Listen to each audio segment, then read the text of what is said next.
This is what interests me also as an ideological indicator, how, if we apply, yes, this Lacanian triad, real, symbolic, imaginary, we have the publicity which works at the level of the real, simply referring to, let's call them naively, real properties of an object. Like, I don't know, you want a camera, and they tell you it's so many pixels or whatever, all the real qualities, good picture, good colors, whatever.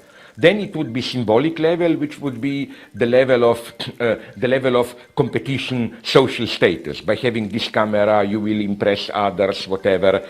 We should always remember that's the basic lesson of not only Lacan, but generally modern studies of language, that all our social acts, speech acts, but even the way we dress, all apparently real acts, which may be totally utilitarian, are always self-reflexive, in the sense that they declare a certain attitude. Like, if you wear jeans, okay, today it's already neutralized, but 40, 50 years ago, you couldn't only say, I don't care, so I have jeans. If nothing else, with jeans, you signaled, I'm a guy who doesn't really care. You know, even if it's, I don't care, you signal this. Or even nicely, even more nice, you will say, but I need this car only for practical reasons. But for example, I have a friend in Slovenia who is a big doctor, a snob, who has a Land Rover. That's why I mentioned so much Land Rover yesterday. And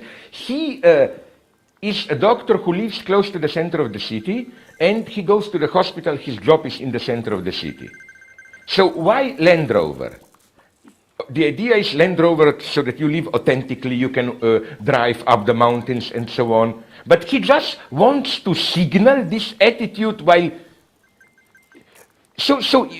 he doesn't really practice it. So what I want to say that even when you say, I don't care about social position, I just want to be practical, you signal this. It's already something that you declared. So that would be the second level. And I think that today we are getting the third level, which is the level of imaginary level of your self-experience and so on and so on.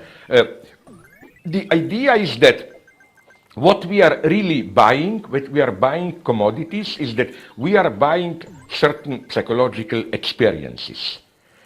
For example, the postmodern publicity for the camera would be, with this camera, you will be able to realize your attitude of explorer who wants to discover world in a new way and so on.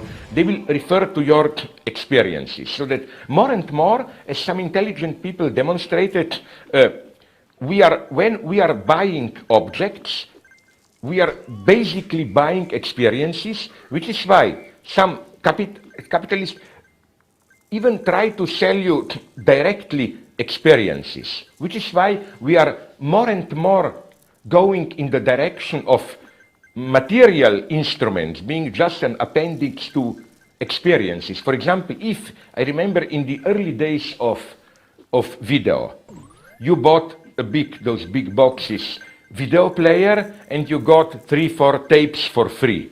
Now it's almost towards the opposite. If you subscribe to a certain network, you can get DVD player for free. You can get them, I got from 25, 30 euros, nothing on. So that, again, the focus is not the material object that you buy. The focus is experience.